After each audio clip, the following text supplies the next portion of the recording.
Chapter 1. In my younger and more vulnerable years, my father gave me some advice that I've been turning over in my mind ever since. Whenever you feel like criticizing anyone, he told me, just remember that all the people in this world haven't had the advantages that you've had. He didn't say any more, but we've always been unusually communicative in a reserved way, and I understood that he meant a great deal more than that. In consequence, I'm inclined to reserve all judgments, a habit that has opened up many curious natures to me and also made me the victim of not a few veteran bores. The abnormal mind is quick to detect and attach itself to this quality when it appears in a normal person, and so it came about that in college I was unjustly accused of being a politician because I was privy to the secret griefs of wild, unknown men. Most of the confidences were unsought. Frequently I have feigned sleep, preoccupation, or a hostile levity when I realized some unmistakable sign that an intimate revelation was quivering on the horizon. For the intimate revelations of young men, or at least the terms in which they express them, are usually plagiaristic and marred by obvious suppressions. Reserving judgment is a matter of infinite hope. I'm still a little afraid of missing something if I forget that, as my father snobbishly suggested, and I snobbishly repeat, a sense of the fundamental decencies is parcelled out unequally at birth. And, after boasting this way of my tolerance, I come to the admission that it has a limit. Conduct may be a foundation on the hard rock or the wet marshes, but after a certain point, I don't care what it's founded on. When I came back from the East last autumn, I felt that I wanted the world to be in uniform and at a sort of moral attention forever. I wanted no more righteous excursions with privileged glimpses into the human heart. Only Gatsby, the man who gives his name to this book, was exempt from my reaction. Gatsby, who represented everything for which I have an unaffected scorn. If personality is an unbroken series of successful gestures, then there was something gorgeous about him, some heightened sensitivity to the promises of life, as if he were related to one of those intricate machines that register earthquakes 10,000 miles away. This responsiveness had nothing to do with that flabby impressionability which is dignified under the name of the creative temperament. It was an extraordinary gift for hope, a romantic readiness such as I have never found in any other person, and which it is not likely I shall ever find again.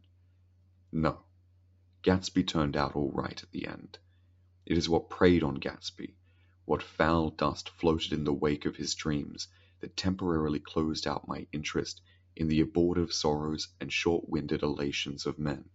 My family have been prominent, well-to-do people in the Middle Western city for 3 generations. The Carraways are something of a clan, and we have a tradition that we're descended from the Dukes of Buccleuch. But the actual founder of my line was my grandfather's brother, who came here in '51, sent a substitute to the Civil War, and started the wholesale hardware business that my father carries on today. I never saw this great uncle, but I'm supposed to look like him, with special reference to the rather hard-boiled painting that hangs in father's office. I graduated from New Haven in 1915, just a quarter of a century after my father, and a little later I participated in the delayed Teutonic migration known as the Great War. I enjoyed the counter-raid so thoroughly that I came back restless. Instead of being the warm center of the world, the Middle West now seemed like the ragged edge of the universe, so I decided to go east and learn the bond business. Everybody I knew was in the bond business, so I supposed it could support one more single man. All my aunts and uncles talked it over as if they were choosing a prep school for me, and finally said, "Why, yes," with very grave, hesitant faces. Father agreed to finance me for a year, and after various delays, I came east, permanently, I thought, in the spring of '22. The practical thing was to find rooms in the city, but it was a warm season, and I had just left a country of wide lawns and friendly trees. So when a young man at the office suggested that we take a house together in a commuting town, it sounded like a great idea. He found the house, a weather-beaten cardboard bungalow at $80 a month, but at the last minute the firm ordered him to Washington, and I went out to the country alone. I had a dog, at least I had him a few days until he ran away, and an old Dodge, and a Finnish woman, who made my bed and cooked breakfast and muttered Finnish wisdom to herself over an electric stove. It was lonely for a day or so until one morning some man, more recently arrived than I, stopped me on the road. "How do you get to West Egg Village?" he asked helplessly. I told him, and as I walked on I was lonely no longer.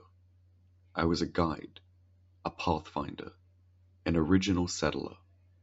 He had casually conferred on me the freedom of the neighborhood, and so with the sunshine and the great bursts of leaves growing on the trees, just as things grow in fast movies, I had that familiar conviction that life was beginning over again with the summer. There was so much to read, for one thing, and so much fine health to be pulled down out of the young breath-giving air. I bought a dozen volumes on banking and credit and investment securities, and they stood on my shelf in red and gold like new money from the mint, promising to unfold the shining secrets that only Midas and Morgan and McCanus knew. And I had the high intentions of reading many other books besides. I was rather literary in college. One year I wrote a series of very solemn and obvious editorials for the Yale News, and now I was going to bring back all such things into my life, and become again that most limited of all specialists, the well-rounded man. This isn't just an epigram. Life is much more successfully looked at from a single window, after all. It was a matter of chance that I should have rented a house in one of the strangest communities in North America. It was on that slender, righteous island which extends itself due east of New York, and where there are, among other natural curiosities, two unusual formations of land. 20 miles from the city, a pair of enormous eggs, identical in contour and separated only by a courtesy bay, jut out into the most domesticated body of salt water in the Western Hemisphere, the great wet barnyard of Long Island Sound. They are not perfect ovals. Like the egg in the Columbus story, they are both crushed flat at the contact end, but their physical resemblance must be a source of perpetual confusion to the gulls that fly overhead. To the wingless, a more arresting phenomenon is their dissimilarity in every particular except shape and size. I lived at West Egg, the, well, the less fashionable of the two, though this is a most superficial tag to express the bizarre and not a little sinister contrast between them. My house was at the very tip of the egg, only 50 yards from the Sound, and squeezed between two huge places that rented for 12 or 15,000 a season. The one on my right was a colossal affair by any standard. It was a factual imitation of some Hotel de Ville in Normandy, with a tower on one side, spanking new under a thin beard of raw ivy, and a marble swimming pool, and more than 40 acres of lawn and garden. It was Gatsby's mansion. Or, rather, as I didn't know Mr. Gatsby, it was a mansion inhabited by a gentleman of that name. My house was an eyesore, but it was a small eyesore, and it had been overlooked so I had a view of the water, a partial view of my neighbor's lawn, and the consoling proximity of millionaires, all for $80 a month. Across the Courtesy Bay, the white palaces of fashionable East Egg glittered along the water, and the history of the summer really begins on the evening I drove over there to have dinner with the Tom Buchanans. Daisy was my second cousin, once removed, and I'd known Tom in college, and just after the war I spent 2 days with them in Chicago. Her husband, among various physical accomplishments, had been one of the most powerful ends that ever played football in New Haven, a national figure in a way, one of those men who reach such an acute limited excellence at 21 that everything afterwards savors of anticlimax. His family was enormously wealthy. Even in college, his freedom with money was a matter for reproach. But now he'd left Chicago and come east in a fashion that rather took your breath away. For instance, he'd brought down a string of polo ponies from Lake Forest. It was hard to realize that a man in my own generation was wealthy enough to do that. Why they came east I don't know. They had spent a year in France for no particular reason, and then drifted here and there unrestfully wherever people played polo and were rich together. This was a permanent move, said Daisy over the telephone, but I didn't believe it. I had no sight into Daisy's heart, but I felt that Tom would drift on forever seeking, a little wistfully, for the dramatic turbulence of some irrecoverable football game. And so it happened that on a warm, windy evening, I drove over to East Egg to see two old friends whom I'd scarcely known at all. Their house was even more elaborate than I expected. A cheerful red and white Georgian colonial mansion overlooking the bay. The lawn started at the beach and ran towards the front door for a quarter of a mile, jumping over sundials and brick walks and burning gardens. Finally, when it reached the house, drifting up the side in bright vines as though from the momentum of its run.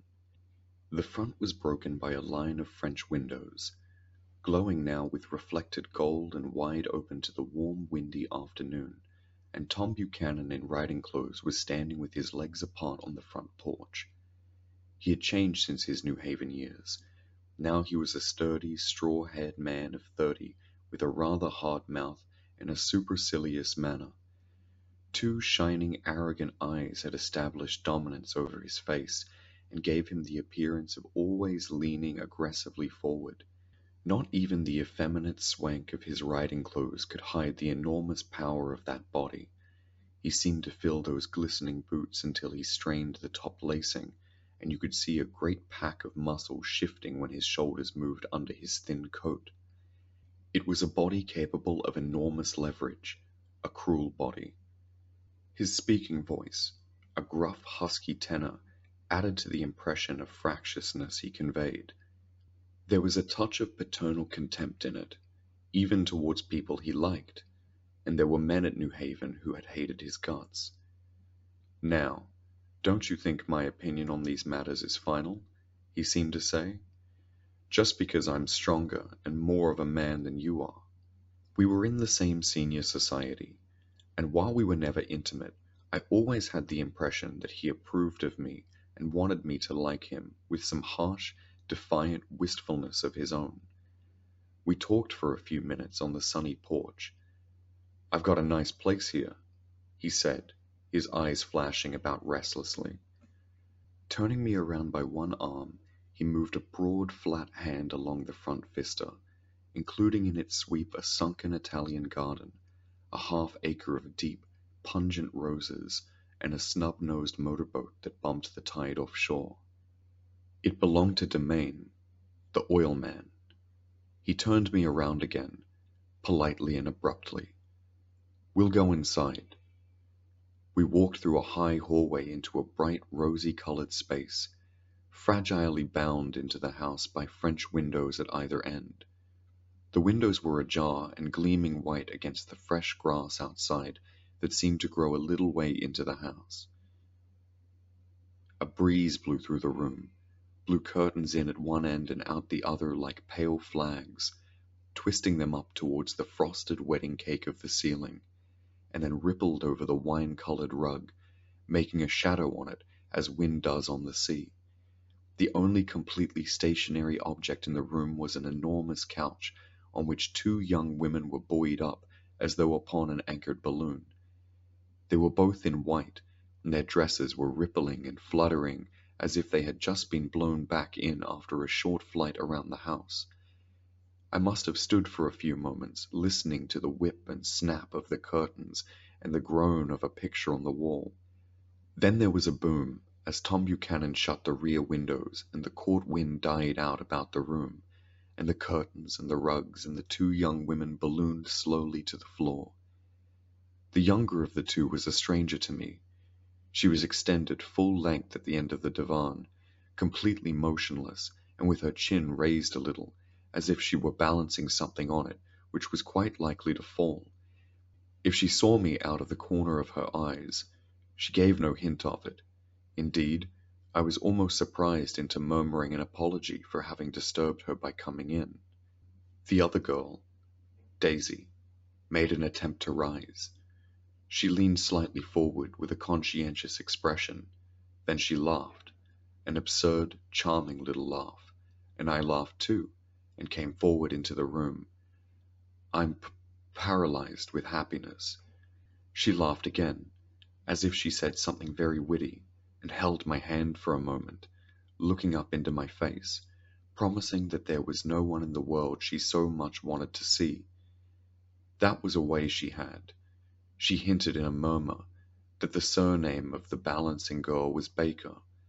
I've heard it said that Daisy's murmur was only to make people lean toward her, an irrelevant criticism that made it no less charming. At any rate, Miss Baker's lips fluttered. She nodded at me almost imperceptibly, and then quickly tipped her head back again.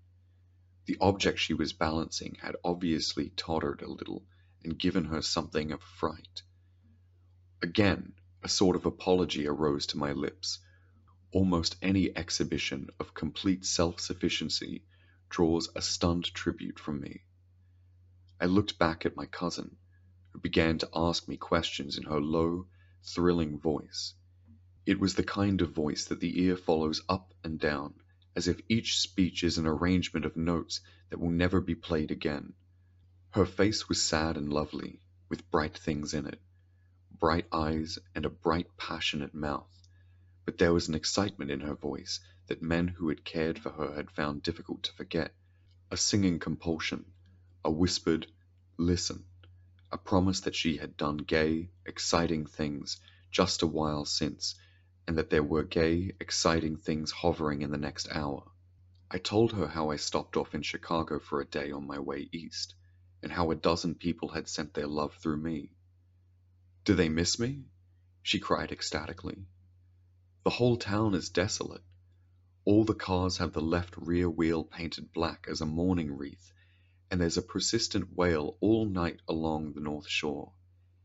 How gorgeous! Let's go back, Tom. Tomorrow." Then she added irrelevantly, "You ought to see the baby." "I'd like to." "She's asleep. She's 3 years old. Haven't you ever seen her?" "Never." "Well, you ought to see her. She's—" Tom Buchanan, who had been hovering around restlessly about the room, stopped and rested his hand on my shoulder.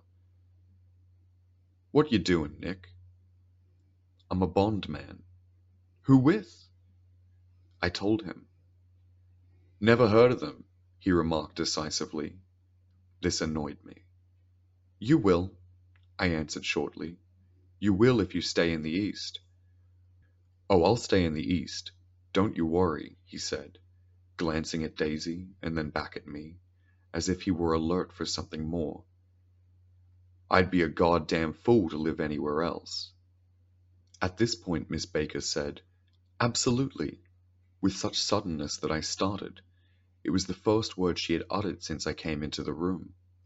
Evidently it surprised her as much as it did me, for she yawned and with a series of rapid, deft movements stood up into the room. "I'm stiff," she complained. "I've been lying on that sofa for as long as I can remember." "Don't look at me," Daisy retorted. "I've been trying to get you to New York all afternoon." "No, thanks," said Miss Baker to the 4 cocktails just in front of the pantry. "I'm absolutely in training." Her host looked at her incredulously. "You are." He took down his drink as if it were a drop in the bottom of a glass. "How you ever get anything done is beyond me." I looked at Miss Baker, wondering what it was she got done. I enjoyed looking at her. She was a slender, small-breasted girl, with an erect carriage, which she accentuated by throwing her body backward at the shoulders, like a young cadet. Her gray, sun-stained eyes looked back at me with polite reciprocal curiosity out of a wan, charming, disconnected face. It occurred to me now that I had seen her, or a picture of her somewhere before. "You live in West Egg," she remarked contemptuously. "I know somebody there." "I don't know a single—" "You must know Gatsby."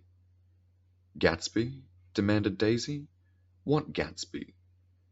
Before I could reply that he was my neighbor, dinner was announced.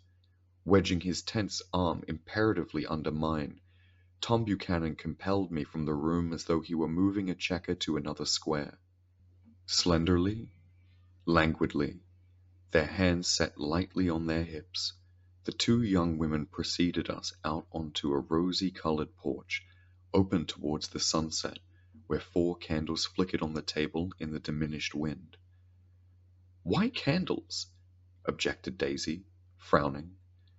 She snapped them out with her fingers. "In 2 weeks it'll be the longest day in the year. In 2 weeks it'll be the longest day in the year." She looked at us all radiantly. "Do you always watch for the longest day of the year and then miss it?" "I always watch for the longest day in the year and then miss it." "We ought to plan something," yawned Miss Baker, sitting down at the table as if she were getting into bed.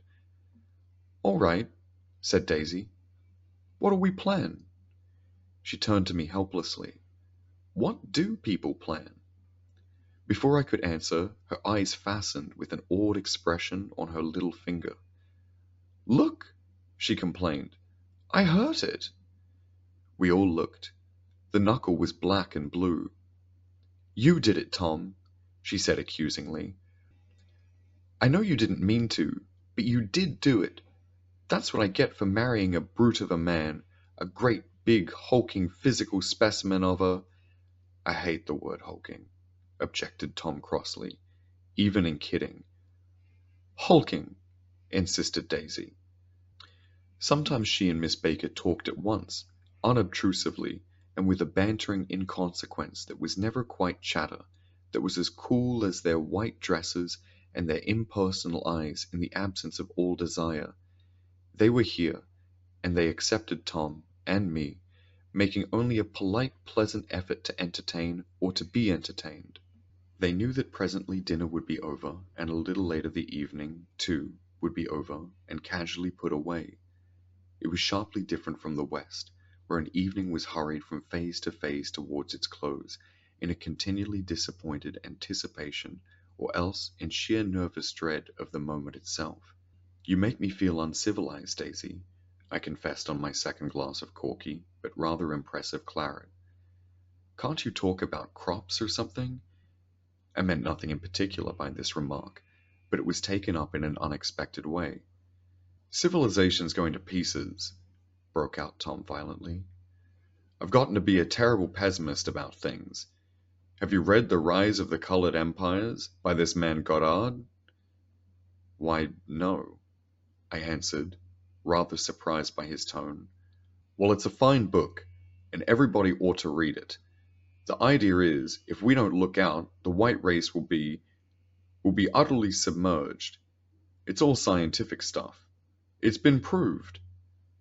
"Tom's getting very profound," said Daisy, with an expression of unthoughtful sadness. "He reads deep books with long words in them. What was that word we—" "Well, these books are all scientific," insisted Tom, glancing at her impatiently. "This fellow has worked out the whole thing. It's up to us, who are the dominant race, to watch out, or these other races will have control of things."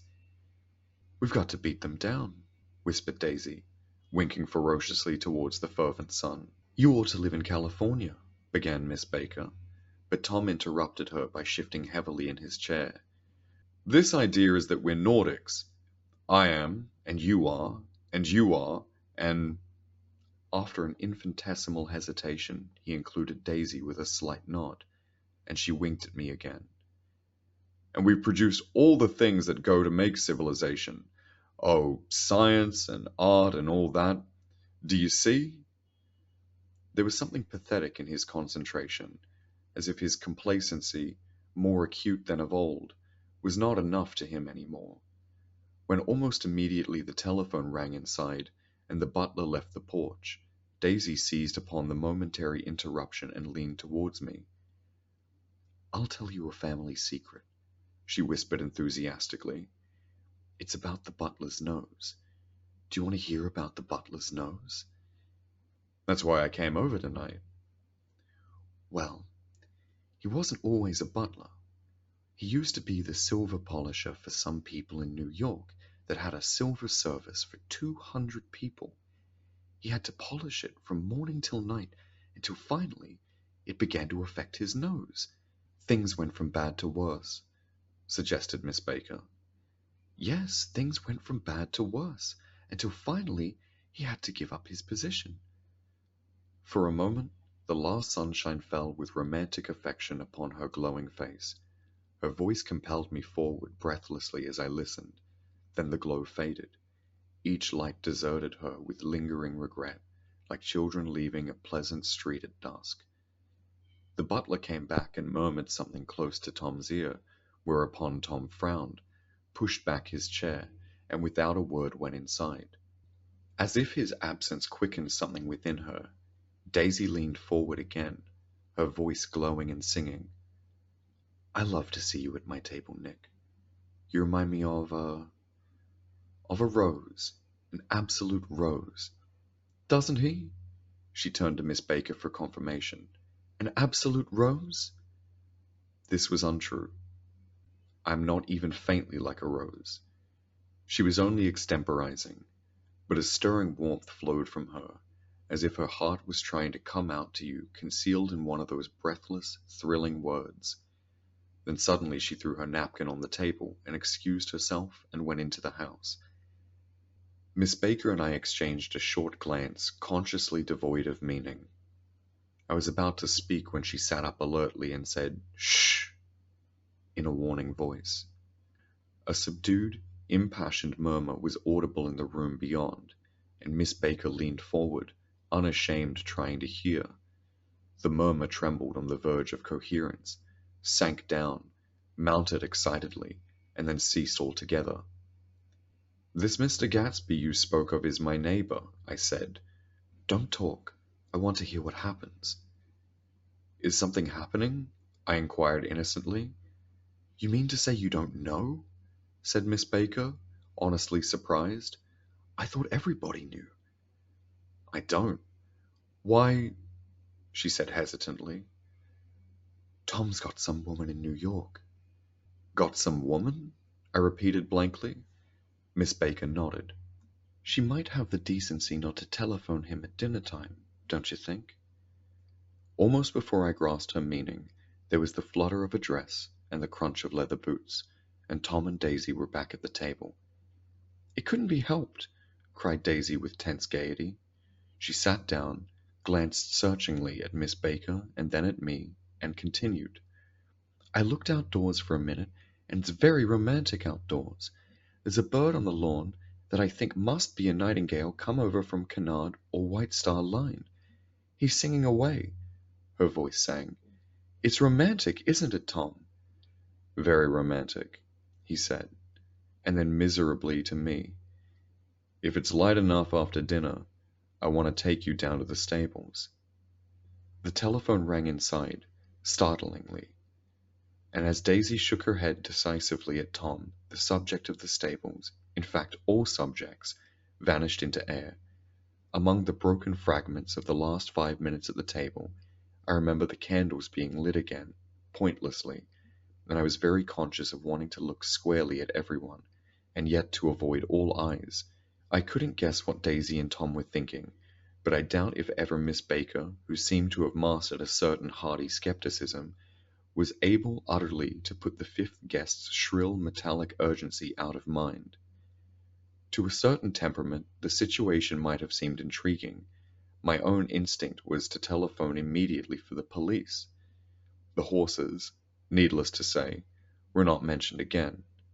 Tom and Miss Baker, with several feet of twilight between them, strolled back into the library, as if to a vigil beside a perfectly tangled body, while trying to look pleasantly interested and a little deaf. I followed Daisy around a chain of connecting verandas to the porch in front. In its deep gloom, we sat down side by side on a wicker steep. Daisy took her face in her hands, as if feeling its lovely shape, and her eyes moved gradually out into the velvet dusk. I saw her turbulent emotions possessed her, so I asked what I thought would be some sedative questions about her little girl. "We don't know each other very well, Nick," she said suddenly, "even if we are cousins. You didn't come to my wedding." "I wasn't back from the war." "That's true." She hesitated. "Well, I've had a very bad time, Nick, and I'm pretty cynical about everything." Evidently she had reason to be. I waited, but she didn't say any more, and after a moment I returned rather feebly to the subject of her daughter. "I suppose she talks and eats and everything?" "Oh, yes." She looked at me absently. "Listen, Nick, let me tell you what I said when she was born. Would you like to hear?" "Very much." "It'll show you how I've gotten to feel about things. Well, she was less than an hour old, and Tom was God knows where. I woke up out of the ether with an utterly abandoned feeling, and asked the nurse right away if it was a boy or a girl. She told me it was a girl, and so I turned my head away and wept. 'All right,' I said. 'I'm glad it's a girl, and I hope she'll be a fool. That's the best thing a girl can be in this world, a beautiful little fool. You see, I think everything's terrible anyhow,' she went on in a convinced way. 'Everybody thinks so, the most advanced people. And I know. I've been everywhere and seen everything and done everything.' Her eyes flashed around her in a defiant way, rather like Tom's, and she laughed with thrilling scorn. 'Sophisticated? God, I'm sophisticated.' The instant her voice broke off, ceasing to compel my attention, my belief, I felt the basic insincerity of what she had said. It made me uneasy, as though the whole evening had been a trick of some sort, to exact a contributory emotion from me. I waited, and sure enough, in a moment she looked at me with an absolute smirk on her lovely face, as if she had asserted her membership in a rather distinguished secret society to which she and Tom belonged. Inside the Crimson Room bloomed with light. Tom and Miss Baker sat at either end of the long couch, and she read aloud to him from the Sunday Evening Post. The words, murmurous and unaffected, running together in a smooth tune. The lamplight, bright on his boots and dull on the autumn leaf yellow of her hair, glinted along the paper as she turned a page with a flutter of slender muscle in her arm. When we came in, she held us silent for a moment with a lifted hand. "To be continued," she said, tossing the magazine on the table, "in our very next issue." Her body asserted itself with a restless movement of her knee, and she stood up. 10 o'clock, she remarked, apparently finding the time on the ceiling. "Time for the good girl to go to bed." "Jordan's going to play in the tournament tomorrow," explained Daisy. "Over at Westchester." "Oh, you're Jordan Baker." I knew now why her face was familiar. Its pleasing, contemptuous expression had looked out at me from many rotogravure pictures of the sporting life at Asheville and Hot Springs and Palm Beach. I had heard some story of her too, a critical, unpleasant story, but what it was I had forgotten long ago. "Good night," she said softly. "Wake me up at 8, won't you?" "I'll get you up." "I will. Good night, Mr. Carroway. See you anon."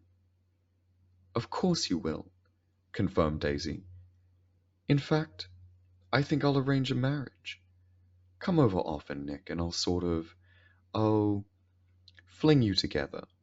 You know, lock you up accidentally in linen closets and push you out to sea in a boat and all that sort of thing." "Good night," called Miss Baker from the stairs. "I haven't heard a word." "She's a nice girl," said Tom after a moment. "They oughtn't to let her run around the country this way." "Who oughtn't to?" inquired Daisy coldly. "Her family." "Her family is one aunt about 1,000 years old. Besides, Nick's going to look after her, aren't you, Nick? She's going to spend lots of weekends out here this summer. I think the home influence would be very good for her." Daisy and Tom looked at each other for a moment in silence. "Is she from New York?" I asked quickly. "From Louisville. Our white girlhood was passed together there. Our beautiful white—" "Did you give Nick a little heart-to-heart talk on the veranda?" demanded Tom suddenly. "Did I?" She looked at me. "I can't seem to remember, but I think we talked about the Nordic race.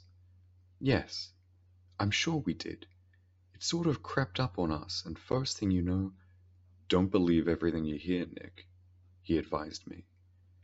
I said lightly that I had heard nothing at all, and a few minutes later I got up to go home.